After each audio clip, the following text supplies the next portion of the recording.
Now I'd like to give the floor to Hamid Karzai, who for 10 years has been at the helm of the country, which is a part of all those processes which we witnessed, but at the same time, unfortunately, is facing the problems not of the 21st century, but rather the previous centuries, and is trying to resolve them. You have unique experience in that department. Now over to you, Mr. Karzai.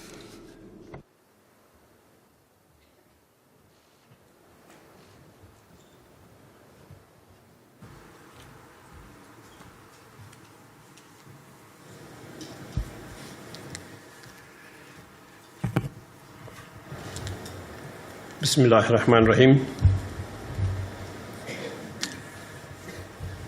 Your Excellency, Vladimir Putin, the Honorable President of Russia,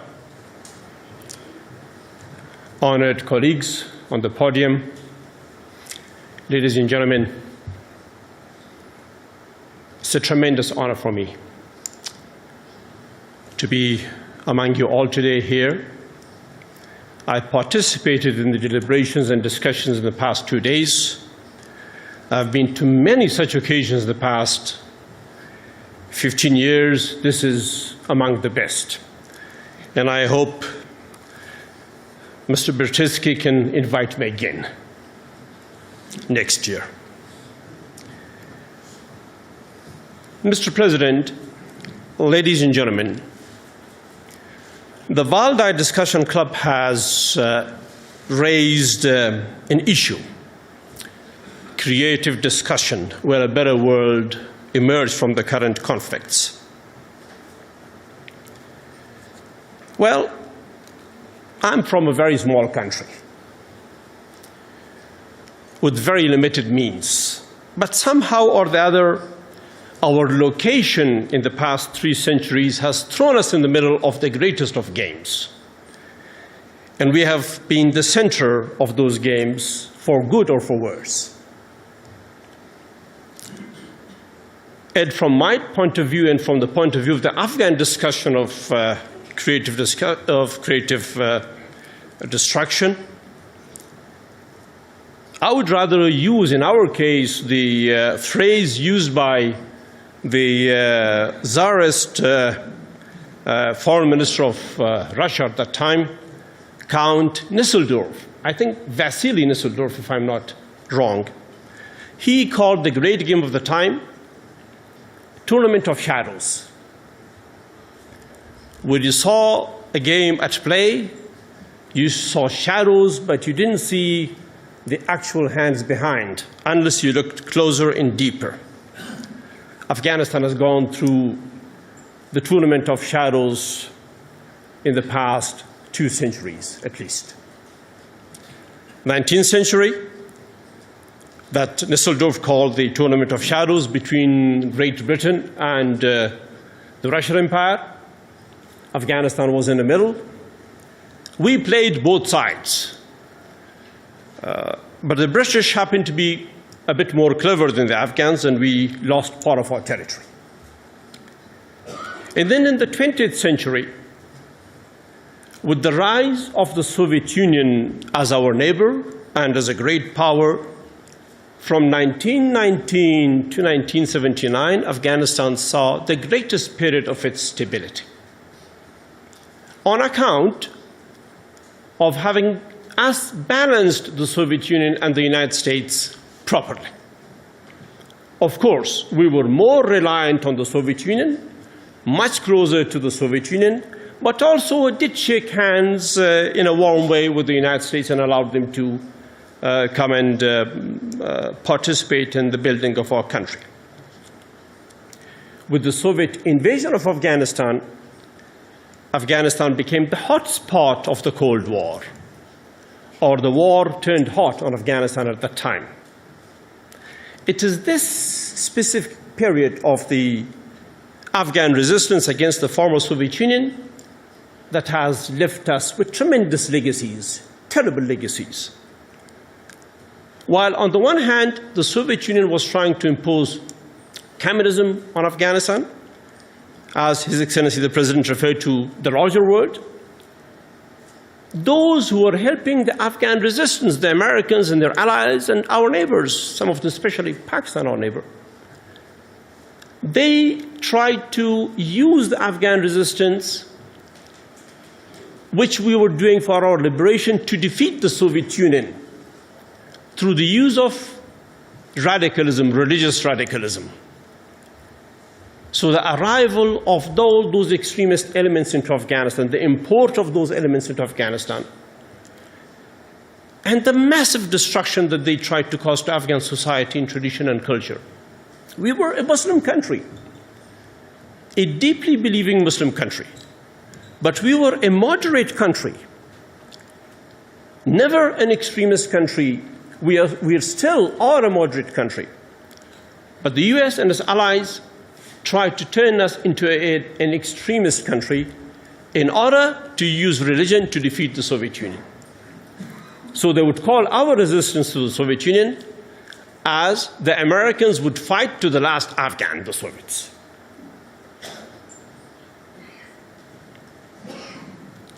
The end of that conflict, there were only two losers who were before that close friends, the Soviet Union and Afghanistan.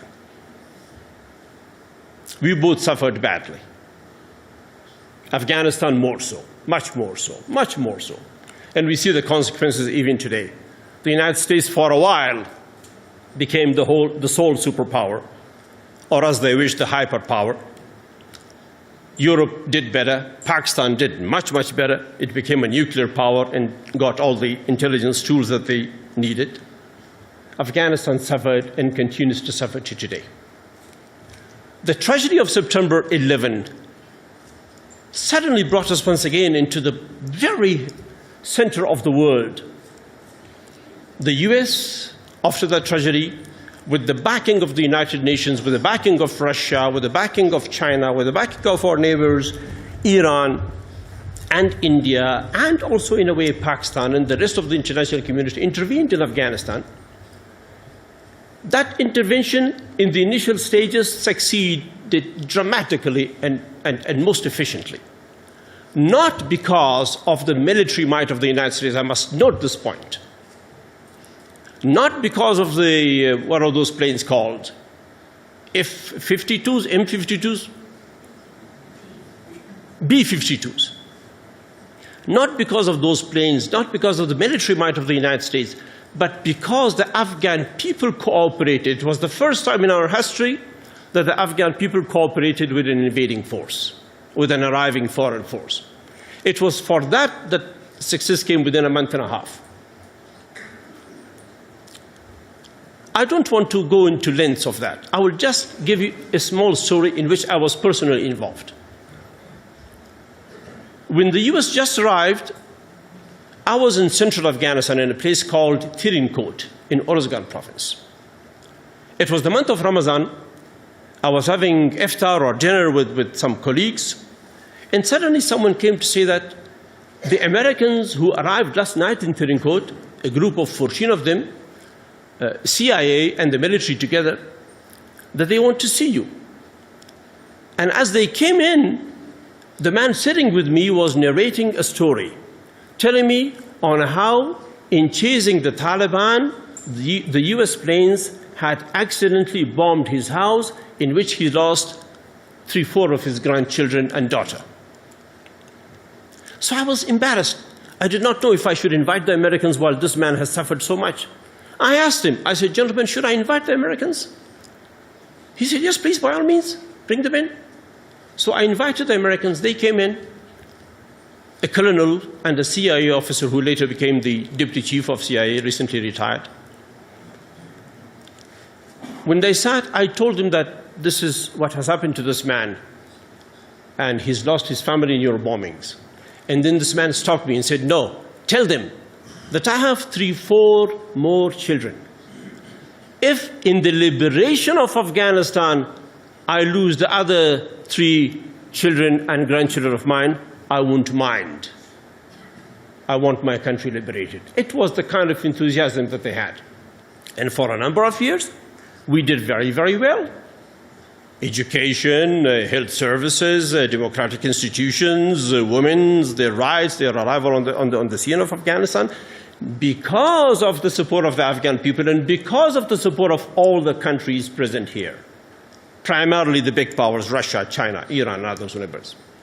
I was taken to the United States on a US plane. I was brought to Moscow, Mr. President, on a Russian plane. Your government may have not told you. I came on a Russian plane. I went to China on a Chinese plane. The Iranians provided the same facility. It was this massive international cooperation with the US and its allies that made us success. But soon we began to get troubles. Extremism arrived again, violence erupted again, terrorism arrived again, and the US did not pay attention to where it was coming from. It began bombing Afghan villages, it began killing Afghan people, it began putting Afghan people in prisons. And the more they did, the more we had extremism. Today, I'm one of the greatest critics of the US policy in Afghanistan. Not because I'm anti-Western, I'm a very Western person. My education is Western, my idea is Western. I'm very democratic in my inner instincts. And I love their culture. But I'm against the US policy because it is not succeeding. It is causing us immense trouble and the rise of extremism and radicalism and terrorism. I'm against the US policy because under their watch, under the total control of Afghan airspace, of Afghan intelligence, of Afghan military, of all that they have, that superpower, there is Daesh in Afghanistan. How come Daesh emerged in Afghanistan 14 years, 15 years after the US presence in Afghanistan, with that massive resources and money and expenditure there? Why is the world not as cooperative with America in Afghanistan today as it was before? How come? I will give the example of Russia. I'm in Russia. How come Russia has now doubts about the US intentions in Afghanistan or the result of its work in Afghanistan? How come China doesn't view it the same way? How come Iran has immense difficulty with the way things are conducted in Afghanistan? Therefore, as an Afghan, in the middle of this great game, I propose to our allies, the United States, the following. We will all succeed if you tell us that you have failed. We will understand. Russia would understand, China would understand, Iran, Pakistan, everybody would understand. India would understand. We have our Indian friends there. We see all that sign of failure there. But if you don't tell us that you have failed, then is this a game? Of course, we are not going to play a game of extremism there. That's why many people ask in Afghanistan and elsewhere whether extremism and terrorism is a tool and a pretext. As the Honorable President mentioned earlier, are we really fighting extremism, or are we pretending to be fighting extremism? And are we defending our interests at any cost? This is something that I've been facing for many years now in my deliberations and talks with our colleagues around. My proposal today is, Mr. President, ladies and gentlemen, that in order for us, the international community, with Afghanistan as a place where we have immense suffering. We just today had nearly 50 of our soldiers killed. Yesterday we had 70 killed. And the country in the past 2 days has lost 300 people, young men, who have wives, who have children, who are all very young. The way forward is this. The United States of America in Afghanistan must begin to re-engage in a new compact with the Afghan people. 2, the United States and Afghanistan must begin to re-engage with our neighbors and big powers of the world. That means our neighbors, that means China, that means Russia, that means India, on a clear, transparent platform of objectives. And with this in mind, the international community must support Afghan mechanism for the resolution of the problems that we have. The Afghan mechanism today, the best available is the Grand Council of the Afghan people, or the Loya Jirga. Your support to this mechanism and the coming together of the international community, and really giving Afghanistan the opportunity to own its processes for peace and political development, are going to free us from the scourge of extremism. Pakistan, our neighbor, has a tremendous role here to play. I wish Pakistan will participate in a very civilized dialogue with the Afghan people. Use of extremism, the exploitation of extremism, is no solution. It causes trouble for all. With this, I hope, since the President of Russia is here, and we expect a lot of Russia as a neighbor, as an old friend and as a historical ally, to engage more formidably with the United States and the West on Afghanistan, and to lend a supporting hand to the Afghan people to initiate their own mechanisms for the resolution of the problems that we have. And please do send your businesses and investors to Afghanistan. We are too close to you not to have your businesses in our country. And thank you very, very much.